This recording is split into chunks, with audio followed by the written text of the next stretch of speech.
നാദം ചാത്തന്നൂരിന്റെ വാർഷിക സമ്മേളനം ചാത്തന്നൂരിൽ നടന്നു. പിന്നണി ഗായിക ലതിക ഉദ്ഘാടനം നിർവഹിച്ചു. ചാത്തന്നൂർ ക്രിസ്തോസ് മാർത്തോമ ചർച്ചിന്റെ പാരിഷ് ഹാളിൽ നാദം ചാത്തന്നൂർ പ്രസിഡന്റ് മധുകുമാറിന്റെ അധ്യക്ഷതയിലാണ് വാർഷിക സമ്മേളനം നടന്നത്. പ്രശസ്ത പിന്നണി ഗായിക ലതിക ടീച്ചർ വാർഷികാഘോഷങ്ങൾ ഉദ്ഘാടനം ചെയ്തു.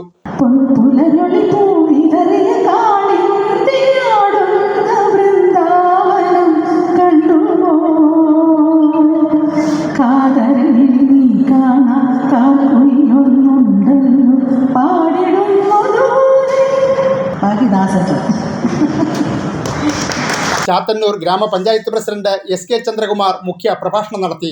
ഇവിടെ ഇരിക്കുന്നവർക്ക് എല്ലാവർക്കും പാട്ട് പാടാനറിയാം, പക്ഷേ എനിക്ക് ആസ്വദിക്കാനുള്ള കഴിവാണ്. അപ്പോൾ ഏത് മേഖലയിൽ നമ്മൾ മറ്റുള്ളവരുടെ മുമ്പിൽ എങ്ങനെ ഷൈൻ ചെയ്യാൻ പറ്റുമെന്നാണ് കോളേജിലും പിന്നെ അതോടൊപ്പം സ്കൂളിലൊക്കെ പഠിക്കുമ്പോൾ നമ്മൾ ആഗ്രഹിക്കുന്നു. ഞാൻ പഠിച്ചത് ഫാത്തിമ മാത നാഷണൽ കോളേജിലാണ്, ഡിഗ്രി പഠിച്ചത് അവിടെയാണ്. അപ്പം അവിടെ ഒരുപാട് സുന്ദരികളായ പെൺകുട്ടികളും ഒക്കെ ഉണ്ട്. അപ്പൊ നമുക്ക് അവരുടെ മുമ്പിൽ ഷൈൻ ചെയ്യണമെങ്കിൽ എന്തെങ്കിലും ഒരു മേഖലയിൽ ഒന്നെങ്കിലും നല്ല രീതിയിൽ പഠിക്കണം. അപ്പൊ അതുകൊണ്ട് പഠിക്കാൻ പറ്റുന്നില്ല. അപ്പൊ കലാമേഖലയിലൊക്കെ ഒരുപാട് പ്രശസ്തരായ സുരേഷ് ഗോപിയും ബാലചന്ദ്ര മേനോനും അപ്പൊ നിരവധി പേര് പഠിച്ച കോളേജാണ്. ഗായകൻ പ്രണവം മധുവിനെ ചടങ്ങിൽ ആദരിച്ചു. സെക്രട്ടറി അഡ്വക്കേറ്റ് RS മിനി സ്വാഗതവും വൈസ് പ്രസിഡന്റ് ജയകുമാർ നന്ദിയും പറഞ്ഞു. തുടർന്ന് പ്രശസ്ത ഗസൽ ഗായകൻ ആഘോഷ് യാദവും സംഘവും ഗാനസന്ധ്യ അവതരിപ്പിച്ചു.